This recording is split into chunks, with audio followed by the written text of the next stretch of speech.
Well, hello guys, and here today on the Rusty Glove Box, what we're going to do, I'm going to get you caught up a little bit on what I've been doing on the Studebaker truck. And you all remember possibly that I had the engine out. And so let me give you an update on how that's progressing. So we have made a lot of progress. We've got the engine all back together, fresh paint, 4-barrel intakes on there. Got a billet aluminum distributor that's it's electronic ignition. Got a coil that's made to work with it. And let's see, it's got all the little extras, new water pump and all that.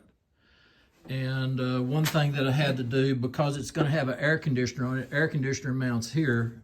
Originally, the heater hose outlet was right here, but you wasn't going to be able to get to it with the AC compressor sitting here. So while I had it tore down, it had a boss here for something to be tapped and installed there, but it was just, it had never been drilled and tapped. It was just flat right there. And so I drilled it out, tapped it, and that's going to go to my heater when I get it in the truck. Funny story, because of the air conditioner, all right, I got, with the kit, I got this special pulley. It's 2 additional pulleys. You keep your original pulley here, and this sandwiches on top of it. Well, as you can imagine, that requires a little longer crankshaft bolt. And it's, well, and as I showed you, that extra big pulley, well, this is the bolt that came in the kit. It's a little bit longer than the original one, but this just blew my mind. It's 11/16,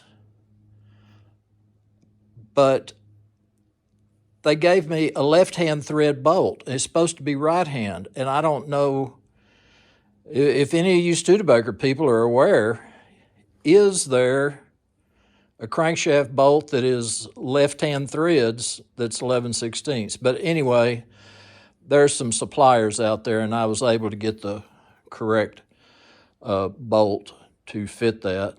But anyway, that just really baffled me when I saw that. Well, I got my carburetor out, just set it up here. The carburetor mounts back here where that engine hoist plate is.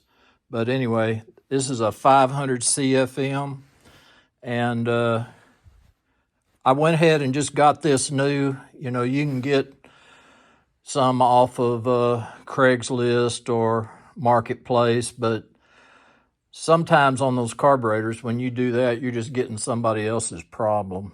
And so I opted to get this one. This is an aftermarket one. It's not an Edelbrock, so fingers crossed that I don't have any trouble out of it.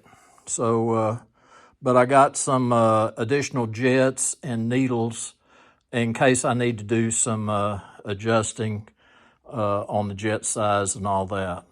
So I'll keep you updated on how this carburetor works. Some of you may have noticed I've got my adapter plate on my engine, and I've got my automatic transmission flex plate here, and got the starter that comes with the kit. It doesn't come with the kit. I had to purchase it separate. But that is a Jeep Wagoneer. Fits a 360 engine. So anyway, it should have plenty of torque to turn this 289 Studebaker engine over. Got some platinum spark plugs put in it. So, putting those plugs in there, that'll probably be the last time I'll have to mess with those for a number of years. So anyway, I went ahead and spent a little extra on those plugs to get them in there. So anyway, guys, I tell you, this is the latest and greatest update on the Studebaker Champ. And we're making progress slowly, but that's the way I like to do it. Just get it done and do it once.